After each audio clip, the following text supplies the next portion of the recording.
Hi guys, நீ நம்ம movie ரிவ்யூவில் சிவசம்பவ படத்தோடைய ரிவ்யூ தான் பார்க்க போகிறோம். இந்த படம் இப்போ தமிழில் தேட்டர்ஸில் அவைலபிளாக இருக்குது.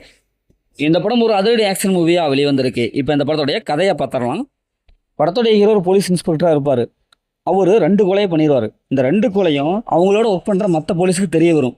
அவங்க 2 பேரும் கேட்பாங்க. அதுக்குண்டான காரணத்தையும் சொல்லுவார். மீண்டும் இன்னும் 2 கொலை பண்ணுறேன் அப்படிங்கிற மாதிரி சொல்லி வைப்பார். இதற்கிடையே வில்லன் ஜெயிலேருந்து ரிலீஸ் ஆயிடுவான்.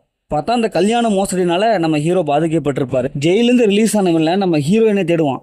ஏன்னா ஜெயிலுக்கு போகிறதுக்கு காரணமே ஹீரோயின் தான். அதனால் எப்படியாவது ஹீரோயினை தேடி கண்டுபிடிக்கணும், கொல்லணும் அப்படின்னு சொல்லிட்டு தேடுவான்.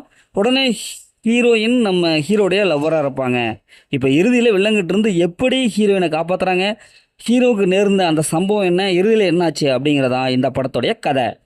படத்துடைய ஹீரோ போலீஸ் இன்ஸ்பெக்டராக வராது தில் நட்ராஜ். அவருடைய ஆக்டிங் பர்ஃபார்மன்ஸ் நல்லாவே இருக்குது.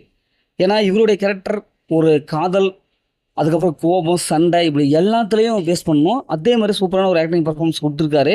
இந்த படத்தில் நகைச்சுவை நடிகர் செந்தில் சார் அவங்க இருக்காங்க. அவங்களோட ஆக்டிங் நல்லாவே இருக்குது. அதே மாதிரி காமெடி ஓரளவுக்கு எடுபட்டுருக்கு. ஃபர்ஸ்ட் ஆஃப் படம் ஓரளவுக்கு நல்லாவே இருக்குது. அந்த வில்லன் ஜெயிலுக்கு போகிறது, அவன் வந்து மிரட்டுறது அப்படி இப்படின்னு நல்லாவே இருக்குது. ஹீரோயினை பற்றி சொல்லி ஆகணும். ஒரு சூப்பரான ஒரு கேரக்டராக ஹீரோயின் வராங்க. பார்க்குறதுக்கு அழகாக இருக்காங்க. ஹீரோயினோட கெமிஸ்ட்ரி நல்லா ஒர்க் அவுட் ஆகிருக்கு.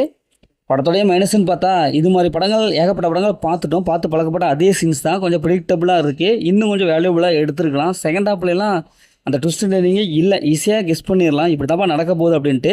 இந்த படத்தின் மூலமாக டேரக்டர் ஒரு மெசேஜை சொல்லியிருக்காரு. அது ஈஸியாக நமக்கு கன்வே ஆகுது.